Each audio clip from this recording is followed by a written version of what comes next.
Bonjour à toutes et à tous, c'est Laurent du blog des Joyeux Gribouilleurs, le blog qui va vous aider à faire passer vos messages plus efficacement en entreprise grâce à la pensée visuelle. Bienvenue sur cette chaîne YouTube.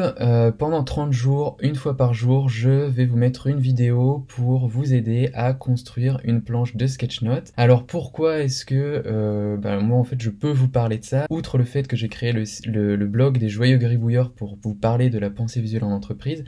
J'ai été consultant et formateur pendant un peu plus de 4 ans, et quand j'ai découvert la pensée visuelle, ça m'a j'ai trouvé ça génial, ça m'a vraiment permis de passer des messages beaucoup plus efficacement.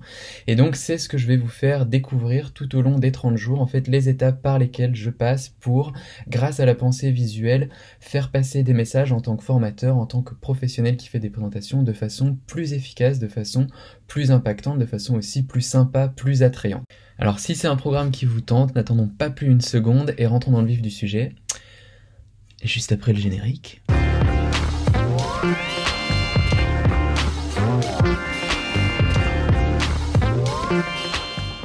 Alors comme d'habitude, une dernière chose à faire avant de rentrer dans le vif du sujet, eh bien c'est, si vous ne voulez pas louper une seule des vidéos que je vais vous proposer ce mois-ci, eh bien c'est de cliquer sur la petite cloche pour vous abonner.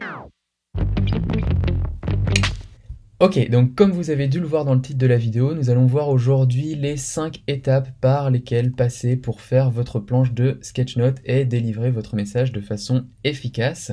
Mais avant ça, je vais vous parler d'un principe que j'appelle le principe de la communication efficace. Alors, le principe de la communication efficace, pourquoi est-ce que je vous en parle? Eh bien, rappelez-vous, le but du jeu, c'est pas de faire une planche de sketchnote pour faire une planche de sketchnote, c'est de passer un message efficacement grâce à du visuel. Et donc, quand on parle de faire passer un message de façon efficace, il faut bien se rendre compte que vous avez 2 personnes qui vont être impliquées, hein. Enfin après 2 ça peut être plus, mais en tout cas vous avez toujours au moins un émetteur qui cherche à faire passer son message, et vous avez un ou plusieurs récepteurs qui eux ont une certaine connaissance du sujet.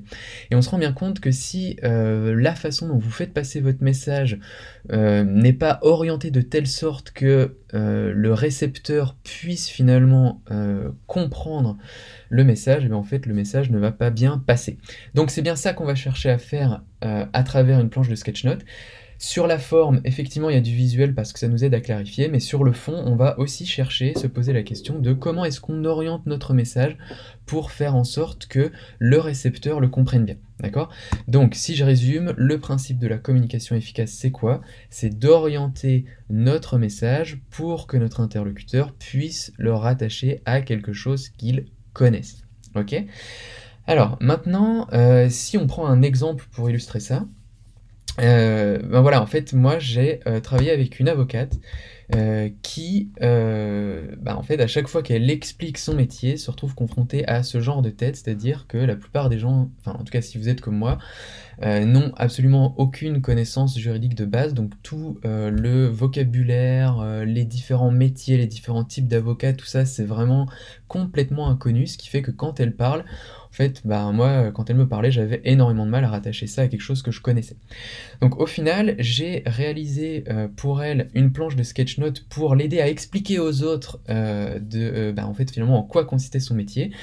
Et la façon dont j'ai orienté mon message pour le rattacher à quelque chose de connu, ça a été de le faire via l'idée du contrat de travail, puisque elle, c'était une avocate en droit social, c'est-à-dire en droit du travail. Et donc en fait finalement la présentation que je lui ai faite, ça donne quelque chose comme ça. Donc en quoi consiste son activité? Finalement, vous allez prendre le contrat de travail et elle va intervenir à toutes les étapes qui peuvent qui peuvent intéresser le contrat de travail d'un point de vue juridique. Donc ça peut être la conclusion du contrat, avec le choix du contrat, quel type de contrat on fait, comment on le rédige, comment on rédige les clauses de non-concurrence pour ne pas avoir de problème par la suite. Ensuite, toute la vie du contrat, d'accord? C'est-à-dire qu'une fois que la personne a signé son contrat, il peut se passer tout un tas de choses qui font qu'on a recours à elle d'un point de vue juridique pour gérer par exemple tout ce qui va être lié à des questions de harcèlement moral, les sanctions disciplinaires, les problèmes d'inaptitude, le déménagement d'une entreprise, s'il y a un rachat, comment est-ce que ça va affecter les contrats de travail, etc. etc. Ensuite, l'étape d'après, ça peut être, elle peut intervenir pour ce qui va être une rupture du contrat qui présente un risque de litige, donc en cas de licenciement, en cas de rupture de période d'essai, en cas de démission équivoque. Et si jamais en fait on en arrive effectivement à un cas un petit peu litigieux, eh bien elle va aussi aider toute la phase de négociation entre l'entreprise et le salarié, sachant qu'elle, dans son volume d'activité, elle s'occupe dans 10% des cas de cadres, donc des salariés, mais la plupart du temps elle va défendre en fait des entreprises, donc en majorité aujourd'hui des grands groupes ou des petites entreprises. Et alors, en fait, finalement, elle, sa valeur ajoutée, ça va être d'éviter qu'on aille vraiment en contentieux, c'est-à-dire que on aille devant le juge.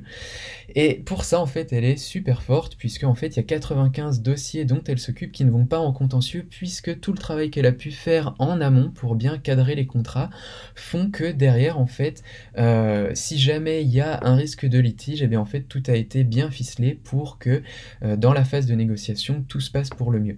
Et donc ça fait que, eh bien en fait, elle fait partie des 100 meilleurs cabinets d'avocats en précontentieux de France.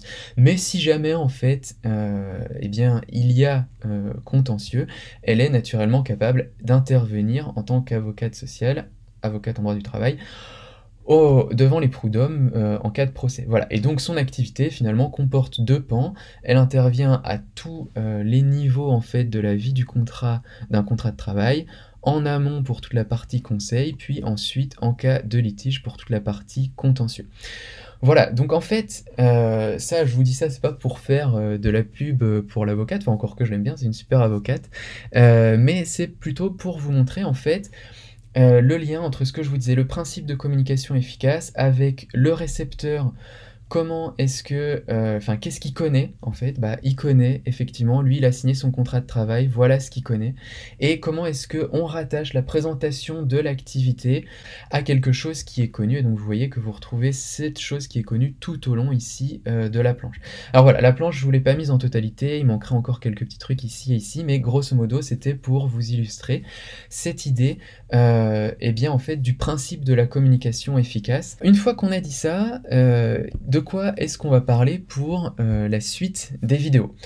Eh bien en fait, comme je vous disais dans le titre, vous avez, pour réussir à faire une planche de sketchnote, 5 grandes étapes, donc qu'on va voir ensemble, qui vont vous permettre, grâce au visuel de votre planche, de passer d'un message qui peut être finalement, donc on l'a vu, pas adapté, ennuyeux, terne, morne, à finalement par la suite un message que vous présentez et qui va susciter l'intérêt en fait de votre auditoire. Alors par quelles étapes est-ce que je suis passé pour faire la planche que je vous ai montrée? Eh bien la première étape, ça va être une étape de collecte de l'information, d'accord? On va essayer de comprendre un maximum de choses sur eh bien qui va être le public de notre planche, quelles sont les informations à comprendre, etc., etc. Ensuite, vous avez une étape de reformulation qui va vous permettre en fait de vous approprier ce que vous avez compris, le message qu'il faut retenir, etc. Ensuite, vous avez une étape d'analyse dans laquelle vous allez identifier tous les points en fait sur lesquels il faut bien insister pour que votre planche soit comprise ou alors elle soit exacte. Ensuite, vous allez concevoir votre planche, donc vous allez en fait faire un brouillon, lui donner une apparence, un squelette, et pour finir, vous allez en fait la mettre au propre, donc là c'est sur ordinateur, mais on va voir aussi comment on le fait sur iPad. Et alors, là c'est marqué 5 plus 1 étape de la communication efficace, parce que effectivement, vous en avez une dernière qui, une fois que vous avez fini en fait votre planche, va consister en fonction de vos besoins, éventuellement à la présenter.